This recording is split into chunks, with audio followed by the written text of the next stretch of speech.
Hello दोस्तों, Supriya all subject online classes में आपका पुनः स्वागत है। मैं लालू कुमार भारती।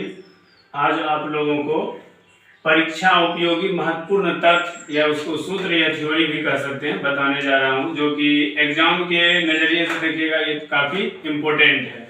और आप यहाँ देख सकते हैं मैंने लिख दिया है वर्ग 10 यानी कि क्लास 10 का जो है गणित और वो भी जो है आपका एनसीईआरटी का, ठीक है, एनसीईआरटी पैटर्न पर जो है एग्जाम में पूछा जाता है। तो आप लोग यहाँ देखिए और हम आशा करेंगे कि आप लोग अच्छे होंगे और आज के वीडियो को देख करके आप ज़्यादा से ज़्यादा जो है लाभ उठा सकते हैं, क्योंकि ये जो है जितना हम थ्योरी यहाँ पे लिखे हैं तो लगभग थ्योरी जो है आपको एग्जाम में जरूर टकराएगा। और आप देखिएगा एग्जाम हॉल में तो आपको लगेगा कि नहीं, बिल्कुल सही और उचित वीडियो बनाया गया था। ठीक है, तो समय को ध्यान में रखते हुए हम स्टार्ट करते हैं। आप लोग यहाँ पे देखिए पहला थ्योरी मैंने लिखा जो कि गणित का एक तरह से कह सकते हैं निचोड़ भी कहा जाए। ठीक है, तो पहला है आपका कार्ल फ्रेडरिक गॉस को गणितज्ञों का राजकुमार कहा जाता है। क्या कहा जाता है? गणितज्ञों का राजकुमार। कार्ल फ्रेडरिक गॉस जो कि गणितज्ञ है उसको राजकुमार कहा गया है गणितज्ञों का। ठीक है, याद रखिएगा आप लोग। अगला पॉइंट है आपका यहाँ पे देखिए √2, √3, √5 इत्यादि अपरिमेय संख्या। कौन सी संख्या है? अपरिमेय संख्या। ये जो है आपका अपरिमेय संख्या, ये जैसे कि आप लोग जानते होंगे अपरिमेय संख्या उनको कहते हैं जिसका जो है पूरा वर्गमूल नहीं निकल पाता है। तो इस तरह से आप उदाहरण पे ले सकते हैं √11 भी हो सकता है, आपका √13 भी हो सकता है, आपका जो है 17 भी हो सकता है, √19 भी हो सकता है। ये सभी जो है आपका अपरिमेय संख्याओं की श्रेणी में आता है। ठीक है, तो यहाँ पे मैंने 3-4 को उदाहरण दे दिया है, आप देख सकते हैं। ठीक है, आगे बढ़ते हैं। अगला है आपका कि जब कोई परिमेय संख्या 2 पर पावर जो है n और 5 पर पावर m के रूप का होता है तो उसको जो हम क्या कहते हैं? दशमलव प्रसार उसका शांत होता है। दशमलव प्रसार उसका क्या होता है? शांत होता है। और अगर इस रूप का नहीं होगा तो वो अशांत हो जाएगा। उसका जो है दशमलव प्रसार क्या होगा? अशांत होगा। तो आप जब भी सवाल आपको मिले तो उसको जो है आप इस रूप में खंडन करके उसको बना सकते हैं और उसका जो है सही जवाब लगा सकते हैं।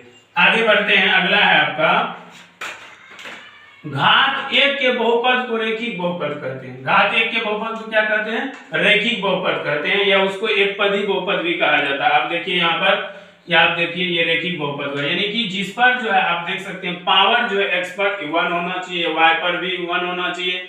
ठीक है, वो लिखा नहीं जाता, छिपा रहता है। आगे बढ़ते हैं हम। अगला है आपका थ्योरी घात 2 के बहुपद को द्विघात बहुपद कहते हैं। घात 2 के बहुपद को क्या कहते हैं? द्विघात। यहाँ पर देखिए द्विघात बहुपद कहा जाता है। ठीक है, इसका उदाहरण भी मैंने यहाँ पर दे दिया है, आप देख सकते हैं। ठीक है, आगे बढ़ते हैं। अगला है आपका घात 3 के बहुपद को त्रिघात बहुपद कहते हैं, यानी कि अभी जो है बहुपद के बारे में मैंने बताया आपको घात 1, घात 2, घात 3। तो ये जो है पावर, घात का मतलब होता है पावर। ठीक है, तो घात 3 के बहुपद को हम लोग क्या कहते हैं? त्रिघात। देख लीजिए त्रिघात बहुपद कहते हैं, और इसका जो उदाहरण भी मैंने यहाँ दे दिया है, बोर्ड पर देख सकते हैं। ठीक है, तो इस टाइप का अगर आपको सवाल देगा तो हम आशा करेंगे कि आप लोग से इस वीडियो को देखने के बाद गलती नहीं होगी। ठीक है, आगे बढ़ते हैं। अगला है आपका द्विघात बहुपद का रूप। यह है आपका द्विघात बहुपद का रूप। ठीक है ना, होता है ax² + bx + c = 0, जहाँ की a not equal to 0। इसी में हम आगे बताए हैं। ठीक है, अगला है आपका देख लीजिए यहाँ पर त्रिघात बहुपद। त्रिघात यानी कि 3। इसमें देखिए ax² + bx + cx, sorry ax³ है और bx² + cx + d के रूप का होता है। यहाँ पे देख लीजिए, इसको कहते हैं त्रिघात बहुपद। इसको क्या कहते हैं? त्रिघात बहुपद। आगे बढ़ेंगे तो मैंने बताया है शून्यकों का योगफल। जो हम द्विघात समीकरण बनाएंगे या 2 चर वाला रैखिक समीकरण बनाएंगे या बहुपद वाला में जब हम ax² + bx के रूप वाला सवाल को डील करेंगे, हल करेंगे, तो उसमें जो है अल्फा + बीटा बराबर जो हो जाता है आपका, यानी कि शून्यकों का योगफल बराबर जो होता है -b/a होता है। क्या होता है? -b/a। और शून्यकों का जो है गुणनफल अल्फा × बीटा बराबर होता है c/a। क्या होता है? यहाँ पे देखिए मैंने बताया है c/a होता है, देख लीजिए वहां पर। अगला है आपका त्रिघात बहुपद के लिए alpha plus beta plus gamma बराबर जो है माइनस बी बटा ए होता है। Alpha plus beta plus gamma बराबर क्या होता है, माइनस बी बटा ए है। और हम आगे बढ़ते हैं इसी वीडियो में। यहाँ पे आप देखिए alpha beta plus beta gamma plus gamma alpha बराबर सी बटा ए होता है। यहाँ पे देखिए ये आप देख सकते हैं सी बटा ए होता है, ठीक है। त्रिघात बहुपद में ये जो फॉर्म आपको हम लिखा है ये त्रिघात बहुपद के लिए है, ठीक है। अगला है आपका alpha into beta into gamma, यानी कि जब गुना की बात होगी तो इसमें आप देखिए यहाँ पर माइनस डी बटा ए है, माइनस डी बटा ए है, आप यहाँ पे देख सकते हैं। अगला है आपका ये जो है मैंने आपको बहुपद का जो फॉर्म था वो बता दिया। जब इससे हम आगे वाला चैप्टर में बढ़ते हैं तो जो इम्पोर्टेंट चीज है आपका जो थ्योरी वगैरह सब इम्पोर्टेंट होता है उसमें मैंने बताया। यहाँ पे आप देखिए यदि दो चर वाला रैखिक समीकरण में बताने जा रहे हैं, यदि a1 बटे a2 not equal to b1 बटे b2 तो समीकरण के अद्वितीय हल होंगे केवल एक हल। अद्वितीय को हम क्या करते हैं, मतलब एक के जैसा दूसरा नहीं होना चाहिए। अद्वितीय हल होंगे और रेखा जो होगा वो प्रतिच्छेदी होगा। रेखा कैसा होगा, प्रतिच्छेदी रेखा होगा और अद्वितीय हल होंगे इस कंडीशन में, जब ये कंडीशन होगा समीकरण का तब। अगला कंडीशन है दो चर वाला रैखिक समीकरण में, यदि a1 बटे a2 इक्वल टू b1 बटे b2 इक्वल टू c1 बटे c2 तो समीकरण के देख लीजिए इस रूप का होगा तो समीकरण के अनेक हल होंगे। यहाँ पे देखिए मैंने लिखा है समीकरण के अपरिमित रूप से अनेक हल होंगे और रेखा जो होगा संपाती होगा। रेखा क्या होगा, संपाती होगा। आगे बढ़ते हैं।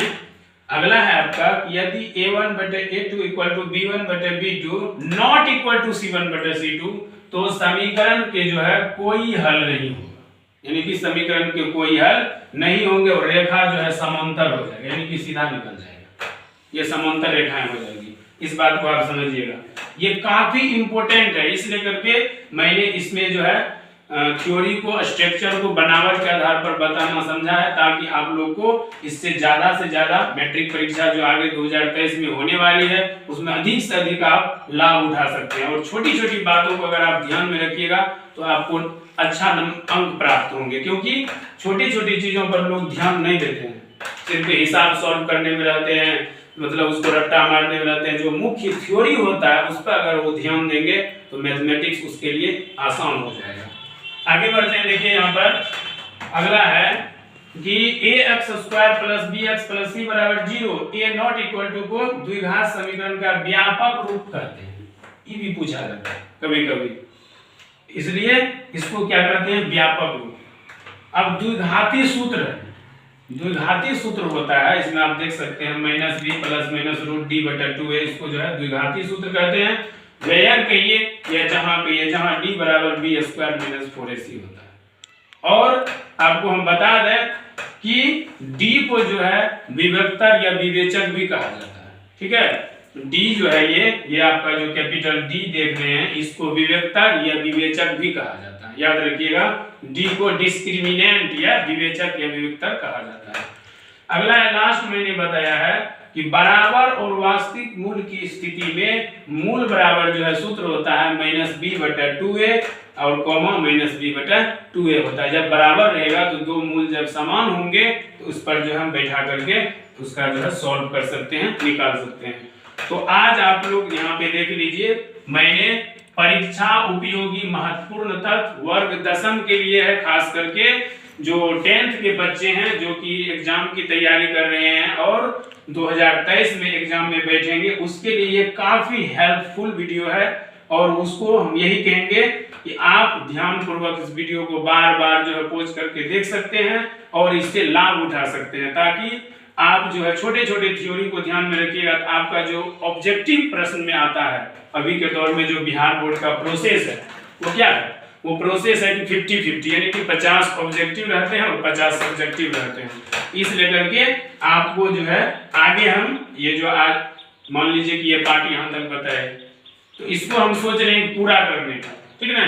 तो अगर आप लोगों का भरपूर ज्ञान मिलेगा, आप लोग ज्यादा से ज्यादा इस वीडियो को लाइक कीजिएगा, शेयर कीजिएगा और चैनल को सब्सक्राइब कीजिएगा, क्योंकि अगर आप लोग लाइक करते हैं उससे हमें अगले वीडियो बनाने का मोटिवेट मिलता है। तो आगे जो हम पूरे एनसीईआरटी का हम आपको विश्वास दिलाते हैं कि एक एक तथ्यों को बताने का भरपूर प्रयास करेंगे। तो आज के वीडियो में मैंने जो बताया उससे आप ज्यादा से ज्यादा लाभ उठाने का प्रयास कीजिएगा। धन्यवाद।